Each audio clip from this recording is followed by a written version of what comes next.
Bonsoir à tous. Le pape François a donné rendez-vous aux jeunes du monde entier au Panama pour les prochaines JMJ. Elles auront lieu du 22 au 27 janvier. L'occasion pour Église du Monde de s'intéresser à ce petit pays d'Amérique centrale. Notre invitée sera Hilda Castel, une Panaméenne qui vit en France depuis 30 ans. On parlera ensemble du contexte du pays dans lequel le pape et les jeunes se rendront. Et dans le reste de l'actu, on aura des nouvelles d'Inde où la plus grande église de l'État de l'Arunachal Pradesh voit le jour. Et puis le Saint-Siège interpelle l'Europe sur les droits de l'homme. On entendra Monseigneur Gallagher, secrétaire pour les relations avec les États de la secrétairerie d'État du Vatican. Et puis en Indonésie, Bali va produire son propre vin liturgique. Mais pour commencer, quelques informations à retenir sur le Panama.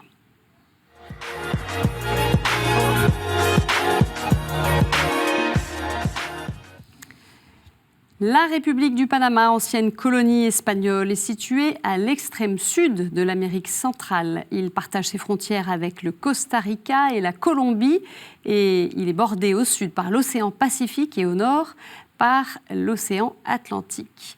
Dans ce pays métissé de 4,16 millions d'habitants, la population d'origine amérindienne, il y a 7 ethnies, population également espagnole, afro-antillaise, asiatique, on parle autant l'anglais que l'espagnol. Le Panama est la plus forte économie d'Amérique centrale. Il enregistre une croissance annuelle de 8 à 10%. Et les principales ressources sont issues de l'activité portuaire, liée en partie au canal, les services financiers, car le Panama est un paradis fiscal, ainsi que le tourisme.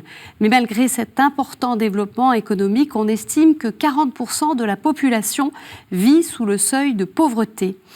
90% de la population est chrétienne, avec une majorité de catholiques, autour de 71%, et 19% d'évangéliques. C'est au Panama qu'a démarré l'évangélisation du continent américain. Le diocèse de Panama, premier sur le territoire continental, a été érigé en 1513. Voilà, on retrouve tout de suite notre invité.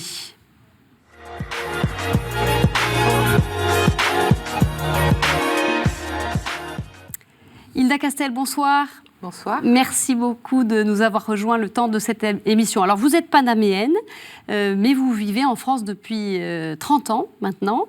Et vous êtes coordinatrice du pôle jeune, si on peut le définir comme ça, pour la paroisse Saint-Hippolyte à Paris.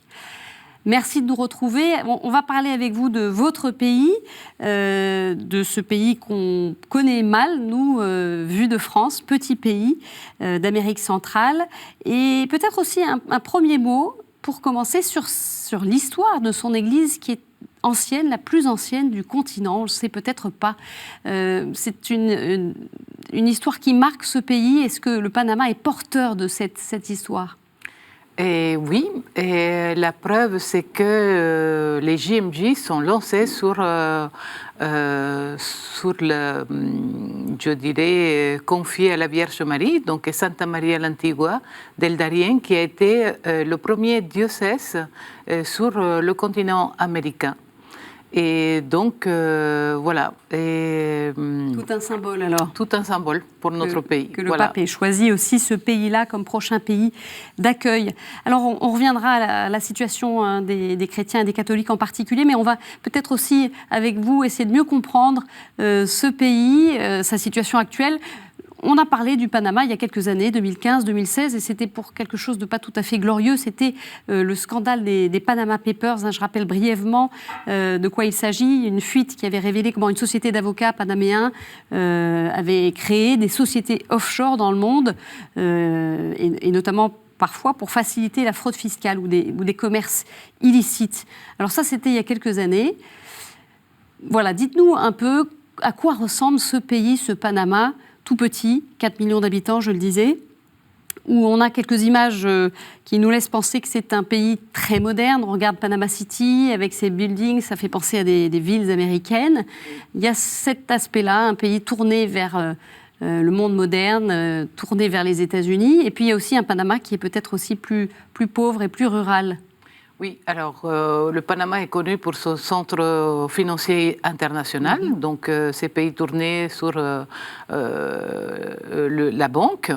Et en même temps, il y a tous ces aspects un peu, je dirais, des personnes qui habitent un peu à l'extérieur de ce monde financier, mais qui fait du Panama justement ces pays pleins de contrastes. Où il y a tous ces mélanges d'ethnies différentes et qui vivent ensemble, je dirais, pour la joie du peuple panaméen.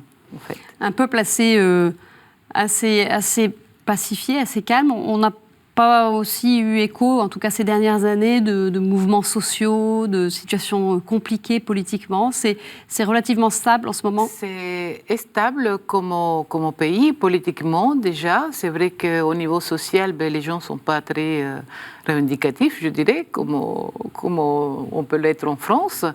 À Panama, il y a eu beaucoup de mouvements migratoires dernièrement à cause de tous les problèmes en Amérique latine. Voilà.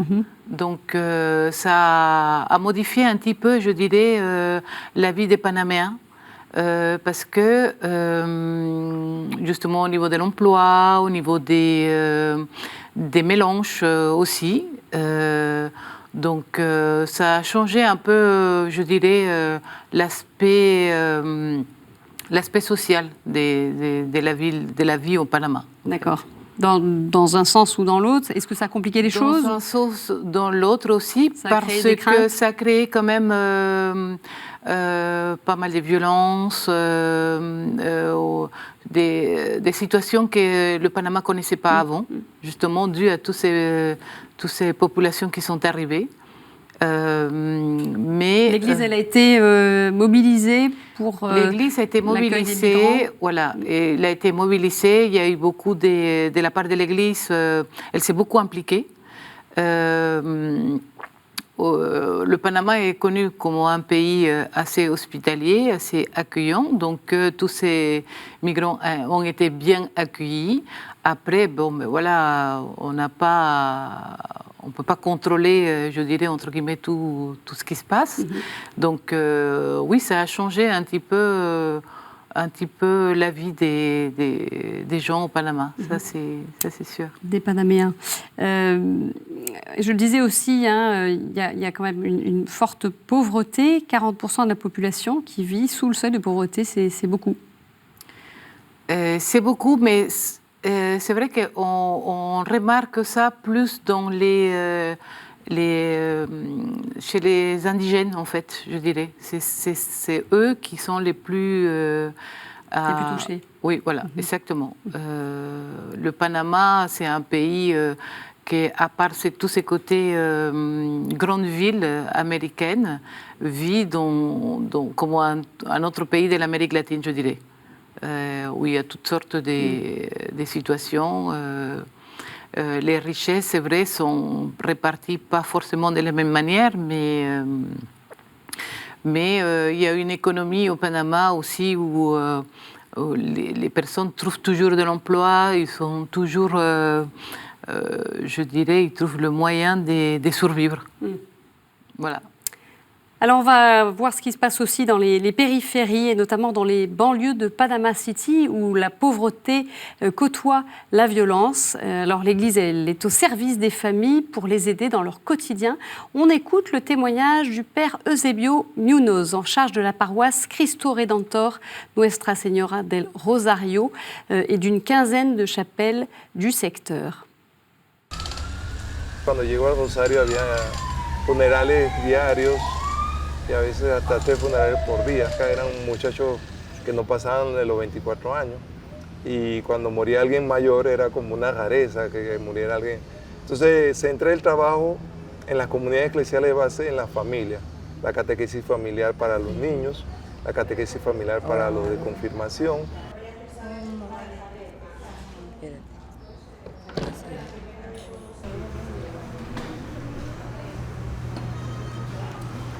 Y entonces se le va dando empuje a todo el tema familia se crea el retiro Parqueando con Jesucristo de pareja para fortalecer la relación de pareja.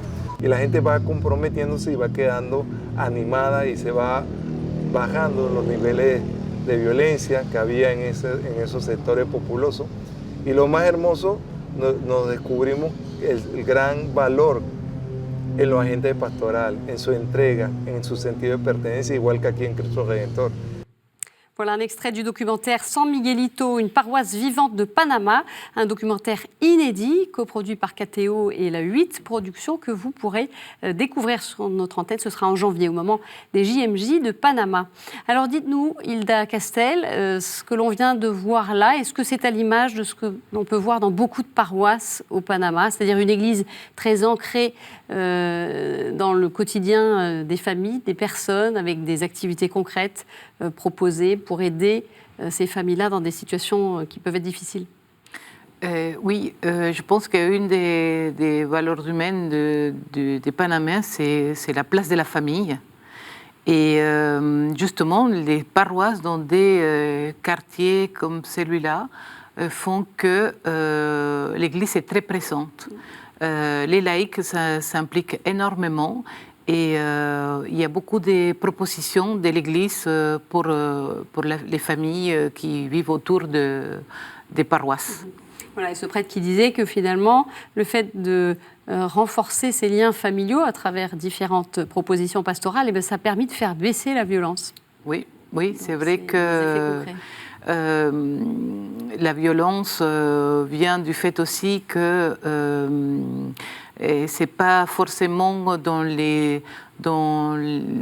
l'éducation, je dirais, des enfants, les collèges, les lycées.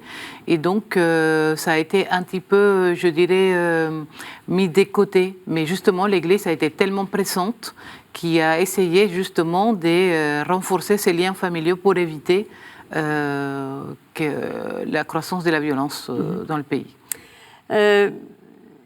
Il y a aussi, alors dites-nous un petit peu, ça c'est peut-être dans les quartiers pauvres, mais on a le sentiment en fait que c'est une église qui, vous parliez de ces laïcs, de ces communautés de base, c'est vraiment le cœur de ce qui fait un peu l'église aujourd'hui au Panama, et peut-être pas simplement aujourd'hui, mais cette action concrète. Il y a l'action concrète de l'Église, le fait que les laïcs s'impliquent. Et j'ai eu la chance de pouvoir visiter plusieurs paroisses au Panama et on sent vraiment la ferveur des gens qui sont vraiment très pratiquants, qui vivent autour de leur paroisse, de leurs prêtres et qui mènent des actions justement pour aller au plus proche de la population. Comment est-ce que vous voyez, vous, votre pays évoluer? Ça fait longtemps que vous êtes en France, mais vous y retournez régulièrement. Voilà, quel regard un peu à distance vous portez sur votre pays? Moi, ce qui m'a beaucoup marqué dernièrement, c'était la joie, la dévotion des gens, de vraiment participer à la vie de l'Église.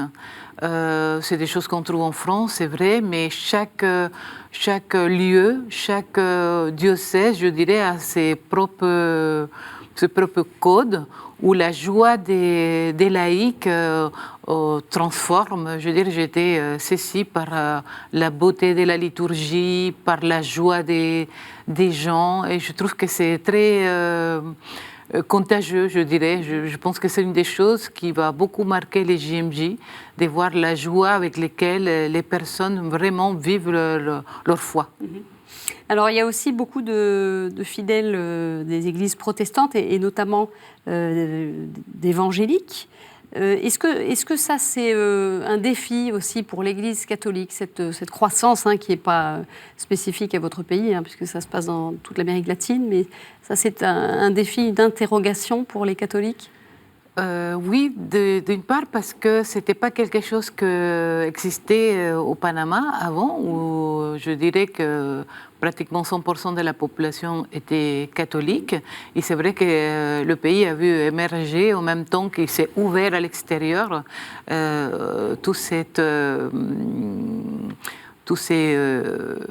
évangélistes, qui se sont justement l'Église évangéliste qui a pris quand même, je dirais, beaucoup d'ampleur dans le pays.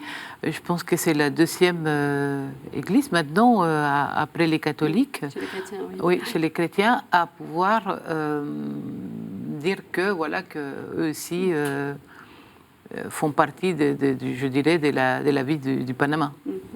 Et l'Église catholique, est-ce qu'il y a des figures qui sont des figures qu'on voit dans l'espace public? Est-ce que l'Église, elle prend part à la vie de la société, à des questions qui peuvent traverser le pays? C'est une voix forte? Oui, je trouve que notre archevêque, il est sollicité beaucoup pour tous les problèmes, je dirais, qui peuvent confronter le Panama. Monseigneur Donc, il est Ulloa. Monseigneur Ulloa, donc il est très pressant, il est souvent mis en relation avec tout ce qui se passe, justement pour donner son avis sur l'Église et ce qu'elle pense et comment pouvoir intervenir dans les problématiques qu'il peut avoir dans le pays. Comme chez nous, alors il y a toutes ces questions qu'on connaît nous, des lois qui ont pu voir le jour ici en France, en Europe, sur la famille. On a toute la réflexion engagée sur la bioéthique. Est-ce que ce sont des préoccupations au Panama ou est-ce que vous n'êtes pas concerné encore par ces questions-là? Alors, je ne dirais pas que c'est pas qu'on n'est pas concerné. Au Panama, il y a des lois bioéthiques qui spécifient bien par rapport à d'autres pays en Amérique latine où il y a des lois qui sont... il y a plus de choses interdites. À Panama, il y a beaucoup encore dans les lois panaméennes qui interdisent certaines choses, ce qui n'est pas le cas, je dirais, en Europe où... L'Église est très présente. Donc, Et les questions qui touchent à la famille, nous on a le mariage pour tous. Est-ce que ce sont des questions qui sont soulevées au Panama ou pas?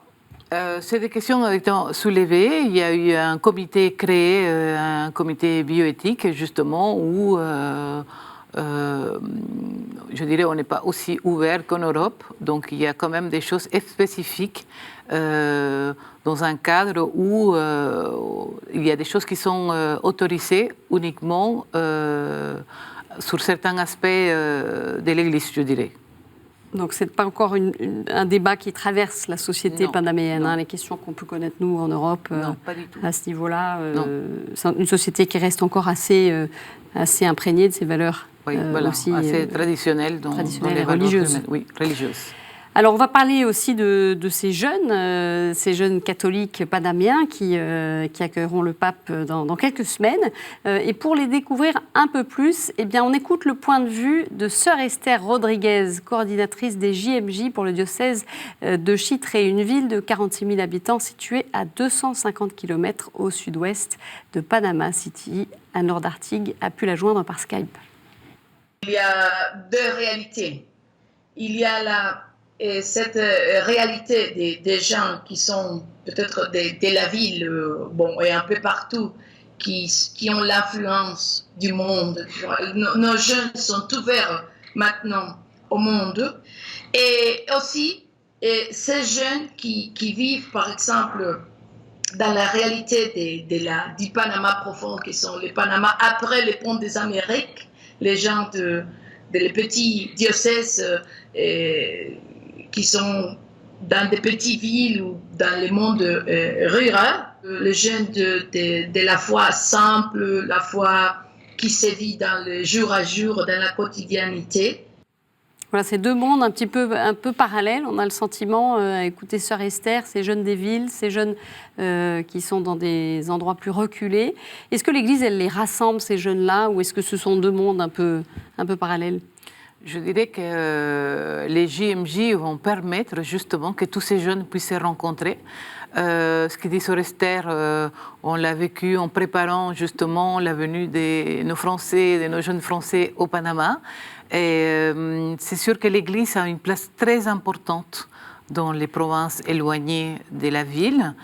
Et le fait que justement dans la Panama City, il y a tous ces jeunes qui vivent vers l'extérieur, vers ce qui se passe dans le monde, fait que on a l'impression, je dirais, qu'ils sont un peu loin de l'Église. J'ai pu remarquer en visitant les deux aspects justement que Sœur Esther met en évidence, qu'au Panama, même dans la ville, les églises sont fréquentées par beaucoup de jeunes et que ces jeunes sont tellement heureux d'être, je dirais, le centre du monde pendant la venue du pape pour les JMJ, que ça a apporté, ça donne un souffle aussi. Oui, voilà, ça a donné un souffle à tous ces jeunes catholiques panaméens. Des villes aussi. Et justement, alors qu'est-ce qu'ils attendent, ces jeunes de ces JMJ, ces jeunes panaméens? Qu'est-ce qu'ils en attendent selon vous? Alors, je dirais que c'est aussi un peu une reconnaissance de ces petits pays qui n'étaient pas très connus, je dirais, et que maintenant est ouvert complètement au monde entier grâce au JMJ. Ils attendent justement la venue, la rencontre avec ceux qui vivent d'autres réalités que eux. Et apporter, je dirais, cette joie naturelle du Panaméen, cette hospitalité, cette ouverture du cœur justement à tous ces jeunes du monde qui se sont donné rendez-vous pour les JMJ. Selon vous, qu'est-ce que le pape peut apporter au Panama, dans l'ensemble du pays? Le Panama, c'est un pays, je dirais, très dévote, un pays où la religion est quand même très importante. Et la figure du pape, je veux dire, c'est quelque chose de tellement important pour n'importe quel pays catholique. Et sa venue apporte aussi je dirais, une reconnaissance pour tous ces catholiques, pas seulement du Panama, mais de l'Amérique latine, qui ont besoin justement d'être un peu soutenus aussi par la prière du monde entier. Merci beaucoup Hilda Castel. Alors je précise d'ailleurs que vous serez au Panama puisque vous participez aussi à la coordination nationale de ces JMJ, donc vous y serez. Et KTO bien sûr vous fera vivre ce moment sur notre antenne donc fin janvier.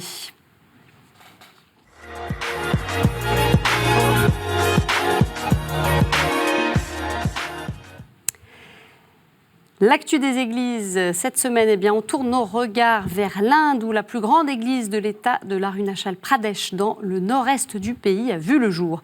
L'église du Sacré-Cœur de Jésus a été construite à Neotan dans le diocèse de Miao.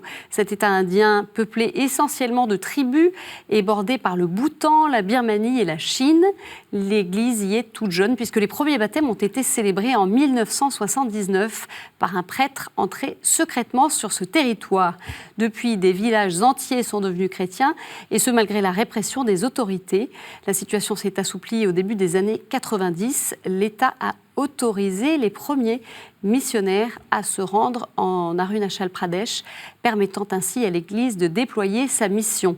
Aujourd'hui, 20% de la population est catholique sur 1 million d'habitants et la liberté de culte est reconnue. C'est dans cet État que le nombre de catholiques a le plus augmenté.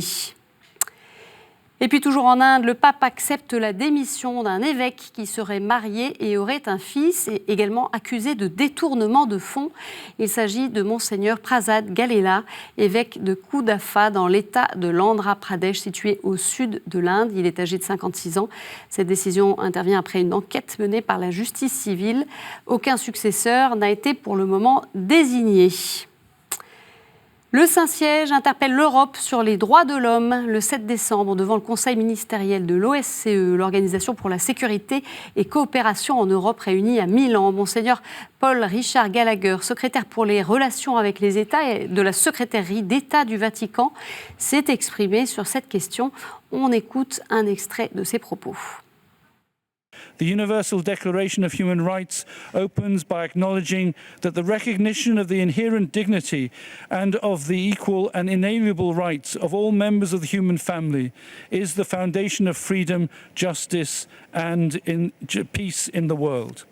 Indeed, the universality of human rights represents a crucial question for our age, a real topic stantis aut cadentis, that the answer to which will determine whether human rights continue to mark the common horizon for the construction of our societies, the necessary point of reference for the exercise of political power, and a guide for the path to be followed by the international community. Depuis plus de 100 ans, l'Église indonésienne dépendait de produits importés d'Europe et d'Océanie pour son vin sacramentel. Cela va désormais changer en partie puisque des raisins de Bali vont permettre de produire le nouveau vin liturgique de l'Église indonésienne. Alors, il s'agit d'un vignoble qui est situé sur la côte nord de l'île de Bali. Il couvrira 50% des besoins annuels des églises, des instituts religieux et des paroisses. Et le 29 novembre dernier, eh bien, une cérémonie a eu lieu dans les locaux de la cave, marquant le feu vert de la conférence des évêques indonésiens pour la production de ce vin fait maison. Cette cave a la capacité de produire au moins 2 millions de litres par an. Voilà, c'est la fin de cette édition et on va se quitter tout de suite en musique. On prolonge un petit peu sur cette touche finale des JMJ de Panama. Vous pouvez revoir cette édition sur notre site et nos réseaux sociaux. Très belle semaine à tous, au revoir.